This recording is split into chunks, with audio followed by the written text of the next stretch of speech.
우리가 복 받은 사람 이렇게 말을 하면 대부분 다 시편 1편의 말씀을 기억합니다. 복 있는 사람은 악인의 꾀를 따르지 않고 죄인의 길에 서지 않고 오만한 자의 자리에 앉지 아니한다. 이 말씀을 제일 먼저 떠올리는 경향이 있습니다.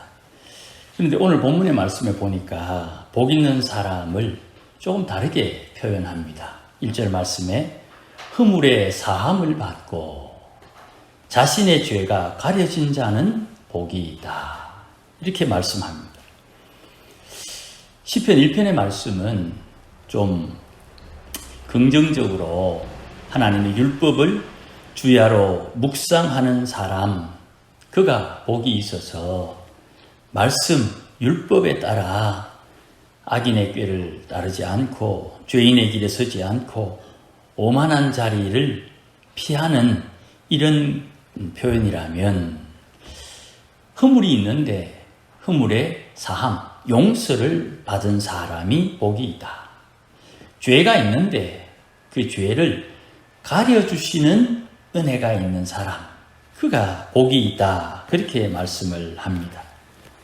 똑같은 표현인데 한 번 더 2절에 말씀하기를 마음에 간사함이 없는 사람, 또 하나님께서 정죄, 너 죄 있구나 이렇게 콕 집어서 말하지 않는 사람, 그가 복이 있다. 그렇게 말씀을 합니다. 우리가 허물이 다 있지요. 그런데 허물이 있으나 용서를 받으며 사는 것, 이게 우리의 복입니다. 자신의 죄가 있음을 알아요. 그런데 그 죄를 가려주시는 하나님의 은혜, 이게 복이라 이 말씀입니다. 1절 말씀은 외형적인 모습을 표현했다면 2절 말씀은 내적인 표현이라 마음을 표현했다. 이렇게 말씀드릴 수 있어요. 내 마음에 간사함이 없다고 하나님께서 인정해 주는 사람, 그가 복이 있다 이 말씀입니다. 또 내게 죄가 있는데 너 죄 있구나 라고 콕 집어서 말씀해 주지 않을 때 그가 복이 있다 이 말입니다. 그러니 오늘 본문 말씀에 자신의 죄가 가려진 사람, 내게 허물이 있어요. 죄가 있어요. 그런데 하나님께서 가려주는 사람, 그가 복이 있다 이 말입니다. 그런데 오늘 본문 다윗이 고백하기를 내가 허물이 있고 내게 죄가 있는데 주님 앞에 내 입을 열지 않을 때에 내 뼈가 상했다. 이렇게 3절에 언급을 합니다. 이 말씀이 참 기가 막힌 말씀이에요. 여러분, 우리가 보통 복 있는 사람이 됩시다. 혹은 복 받으세요 라고 말할 때에 우리는 마음에 나름 결심을 합니다. 하나님의 말씀을 들었으니까 악인의 꾀를 따르지 않아야 되겠구나. 죄인의 길에 서지 않아야 되겠구나. 오만한 사람과 어울리지 않아야 되겠구나. 이렇게 마음에 결심을 해요. 시편 1편의 말씀을 대부분 다 복과 관련해서 알고 있으니까요. 그리고 조금 더 적극적으로 하나님의 율법, 주의 말씀을 가까이 해야 되겠다. 이런 마음도 가져요. 그런데 살다 보면 이게 참 어렵지요. 누가 지금 악한 꾀를 가지고 있는지, 누가 지금 죄인의 길을 따르고 있는지, 누가 지금 오만한 사람인지를 겪어봐야 한다 이 말이죠. 그러니 나도 모르게 악인과 어울리고 죄인과 어울리고 오만한 사람과 어울리면서 산다 이 말입니다. 살다 보면 그럴 수 있지 않겠습니까? 그러면 복을 받으세요, 복 있는 사람이 됩시다 하는데 어찌 해야 되겠습니까? 살다 보니 내 의도와는 상관없이 이렇게 어울리게 되니까 말입니다. 이런 사람과 어울리고 미처 겪어보지 못했으니 몰랐는데 복 있는 사람이 되려면 어찌해야 됩니까? 그래서 회개가 필요한 거예요. 회개라는 말은 누구나 다 싫어하는 말입니다. 회개라는 말은 듣기도 싫어요.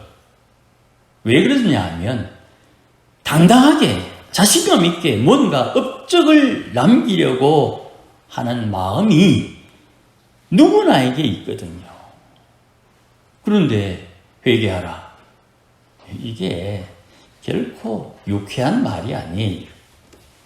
그리고 좋은 말도 자꾸 들으면 싫은데 부담되는 말을 자꾸 들으면 얼마나 더 싫겠습니까?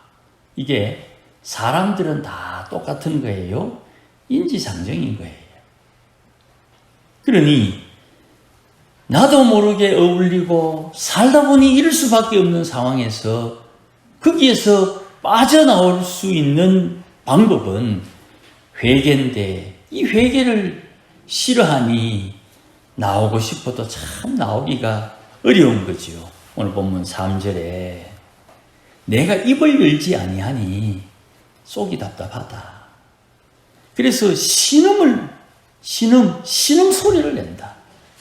그냥 신음 소리 내면 다행인데 내가 신음 소리 내는 것을 통해서 하나님이 정해놓은 내 육체 몸뚱아리는 뼈가 상한다. 뼈가 상한다. 골수가 마른다 이 말이죠. 4절 말씀에 똑같이 반복합니다. 하나님께서 나를 눌러요. 하나님이 나를 눌러요. 그래서 내 진액이 빠져가지고 여름 가뭄처럼 내가 바짝바짝 마른다고 오늘 다윗이 고백을 해요.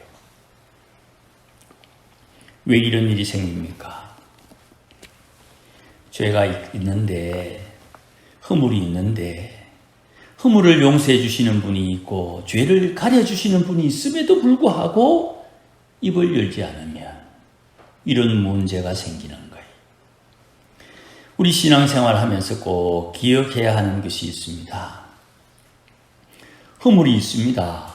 그런데 허물을 무시하면 그 허물이 없어집니까? 허물과 죄는 반드시 해결을 해야 됩니다. 허물과 죄를 해결하는 방법은 내가 아는 방법으로 하는 게 아닙니다. 하나님이 정해 주신 방법대로 하는 것입니다. 그래서 율법에 용서받는 제사법이 따로 있는 거예요. 이게 회개라는 거예요. 회개는 용서받기 위한 하나님이 우리에게 주신 방법이에요.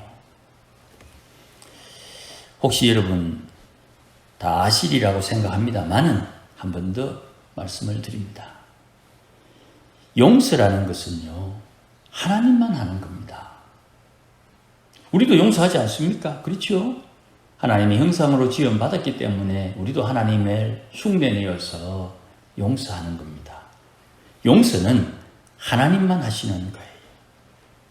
그런데 우리의 용서와 하나님의 용서의 차이가 있어요. 우리의 용서는 내가 아쉬울 때 다시 꺼내는 용서입니다. 내가 너를 얼마나 뒤를 바라줬는데 이럴 수가 있나? 뭐 이렇게 되는 거예요. 드라마의 대사처럼 말입니다. 하나님의 용서와 나의 용서의 차이. 하나님은 용서해 주시면 잊어버리지만 내가 하는 용서는 내가 아쉬울 때 그 기억을 끄집어내는 용서예요. 그러니 제대로 된 용서는 하나님이 하시는 용서지요. 그리고 우리가 하는 용서는 아쉽지 않을 만큼의 용서가 되는 거예요. 돈을 빌린다 하면 다 은행에 가지 않습니까? 물론 친구에게, 이웃에게, 가까운 사람에게 돈을 빌릴 수도 있습니다. 그런데 적은 돈은 친구가 빌려주고 적은 돈은 가까운 사람에게 돈을 빌릴 수 있지만 큰 돈은 대부분 다 은행에서 빌리는 경향이 있지요. 근데 만약에 말입니다. 돈을 빌릴 은행이 한 군데만 있으면 어찌해야 되겠습니까? 그 은행에서 요구하는 거 다 가져다 줘야 되겠지요.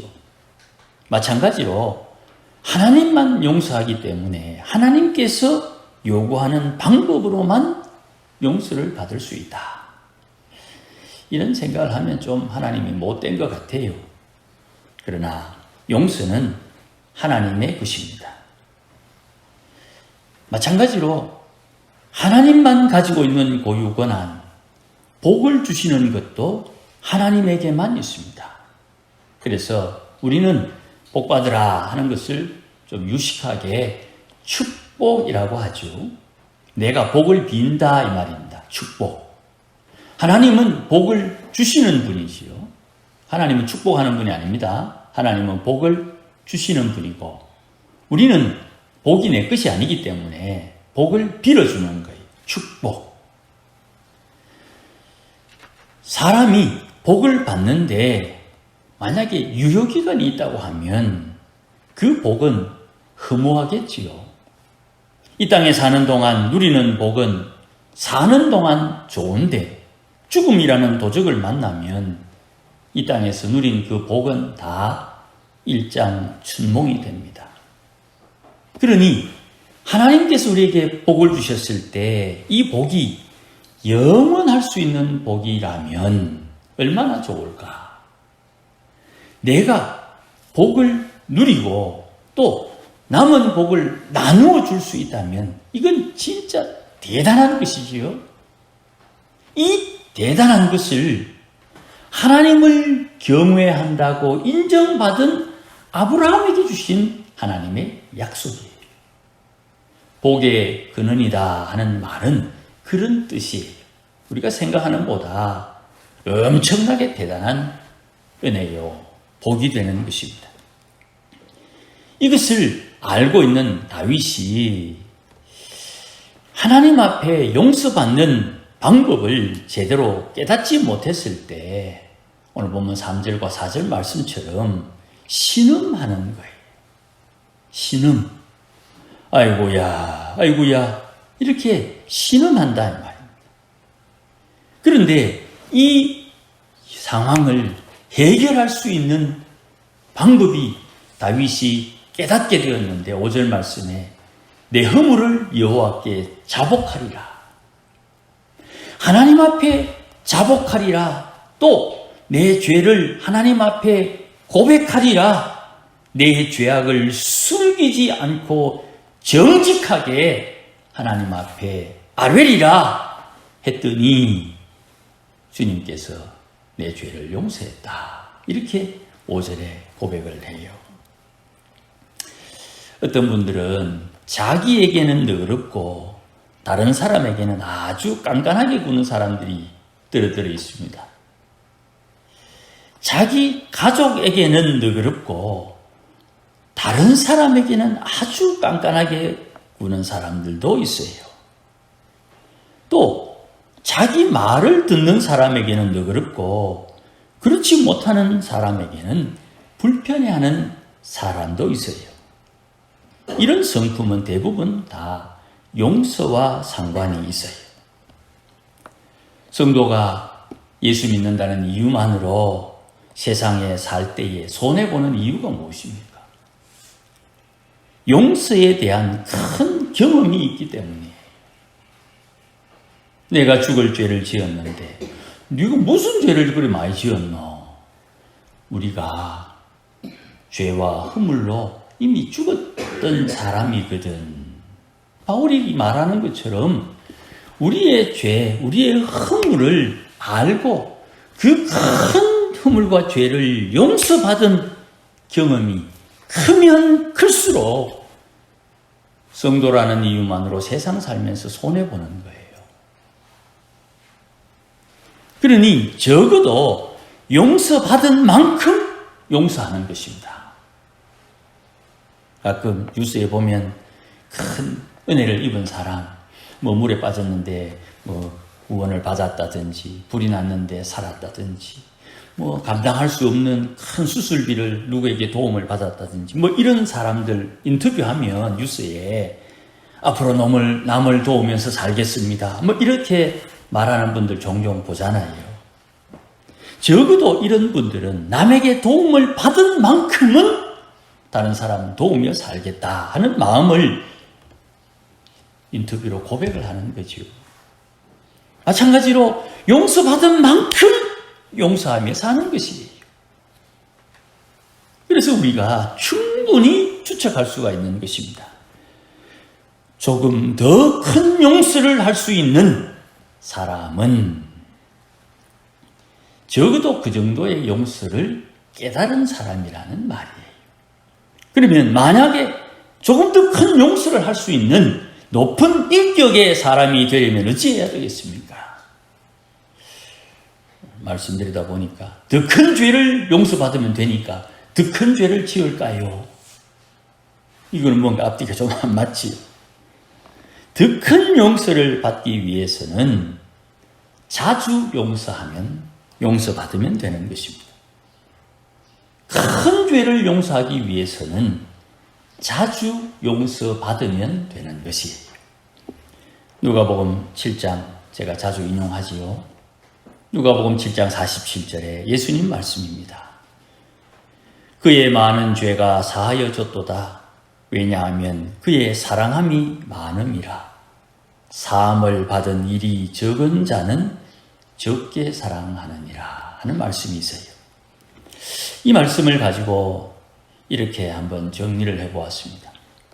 주를 사랑하는 방법이 두 가지가 있습니다.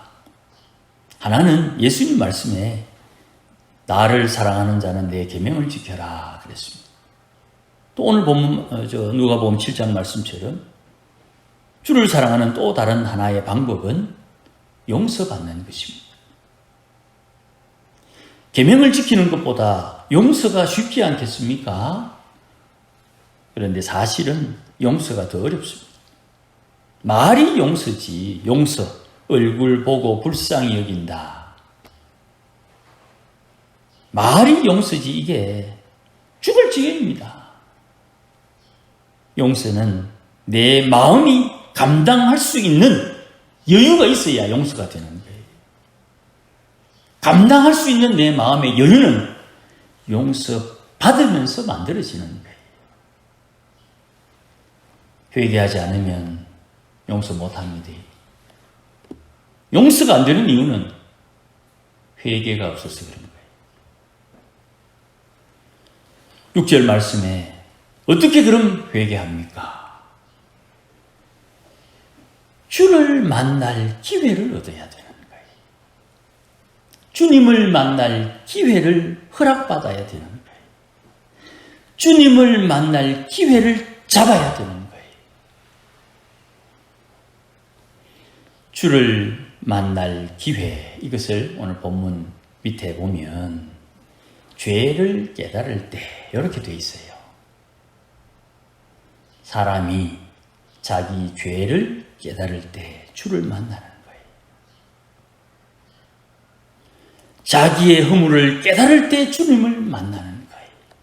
그때 비로소 내 마음에 진심 어린 기도가 나오는 거예요. 주님, 이걸 들어주세요. 저것을 해주세요. 예수님요, 주기도문 가르쳐 주실 때 이방인들이 구하는 것, 그런 쓸데없는 거 기도하지 마라 그랬어요. 그거 너희들인데 다 필요할 줄 알고 있다 이랬어요.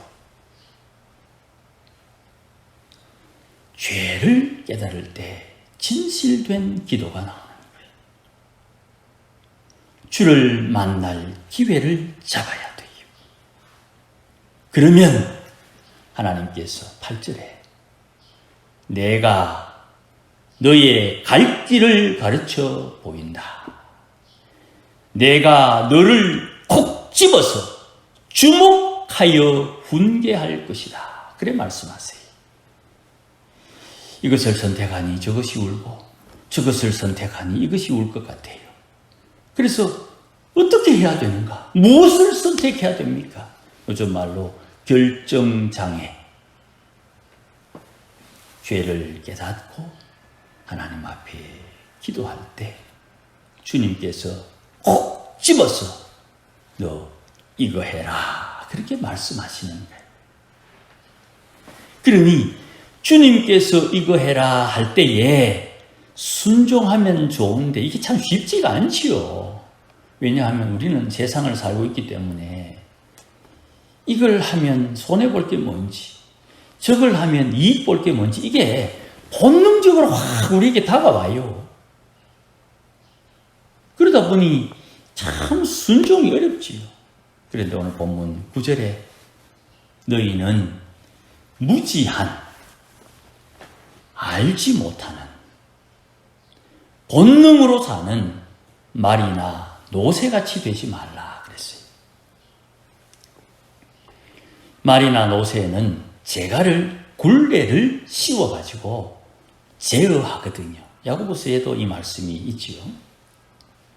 그러니 우리가 하나님 앞에 순종하는 것은 자발적 헌신입니다. 이거 안 하면 너 맞는다 이런 게 아니에요. 이것 안 하면 맞는다가 아니고 이것 안 하면 하나님은 꾸지람을 하는 거예요. 그래서 자발적 헌신을 위해서 우리가 하나님 앞에 반복 되풀이를 하는 거예요.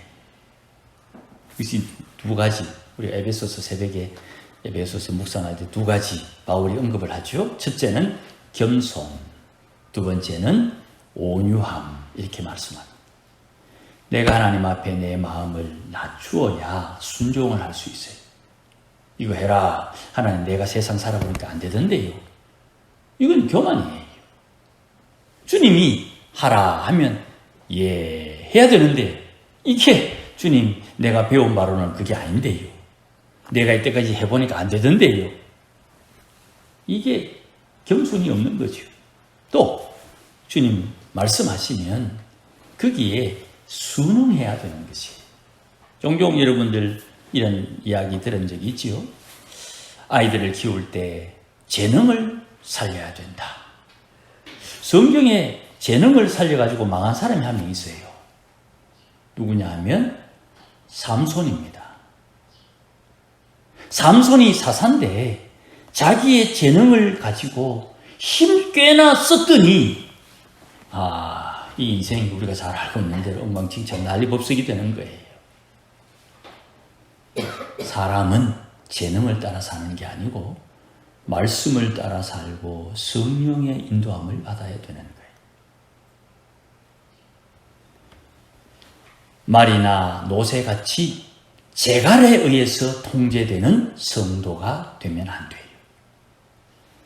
하나님께서 우리에게 말씀을 주실 때에 그 말씀에 순종할 수 있는 하나님의 사람. 오늘 10절 말씀에 여호와를 신뢰하는 성도에게는 인자하심이 함께한다 그랬어요. 하나님을 신뢰하는 성도가 되어야 되는 거예요. 이리 가라. 주님 거리 가면 손해볼 것 같은데요. 손해볼 것 같은데 그 길을 주님이 가라 해서 가면 하나님의 인자하심, 주의 사랑이 거기에 꼽히게 되는 것이에요. 이 말씀을 우리가 충분히 이해하고 그렇게 살아야 되겠다는 결심도 하는데 이게 잘 안 된다 이 말입니다. 왜 그런가? 주를 만날 기회를 자꾸 놓쳐요. 죄를 깨달아야 되는 상황에서 죄를 깨닫기보다 무언가 다른 것에 내 마음을 빼앗기기 때문에 무릇 지킬 만한 것보다 마음을 지켜야 되는 것입니다. 예수님께서 십자가에 피 흘리신 이유가 무엇인지 우리는 알아요. 구원받은 성도들이 어찌 살아야 되는지 우리 알아요. 잔소리할 것 없이 우리가 다 알고 있어요. 그런데 내 안에 계신 성령께서, 하나님께서 내게 시시때때로 말씀해 주시는 거예요. 그걸 따라야 된다 이 말입니다. 그런 차원에서 목사는 하나님이 아니니까 목사 말 듣는 게 아니에요. 목사가 증거하는 하나님을 믿어야 되는 것이고 목사가 이야기하는 주님을 따라야 되는 것이고 이렇게 말하는 목사도 주님을 따라야 되는 거예요. 주의 말씀을 따르지 않는데 하나님 우리에게 진액을 빠지도록 우리를 눌러서 씨름케 하실 거예요.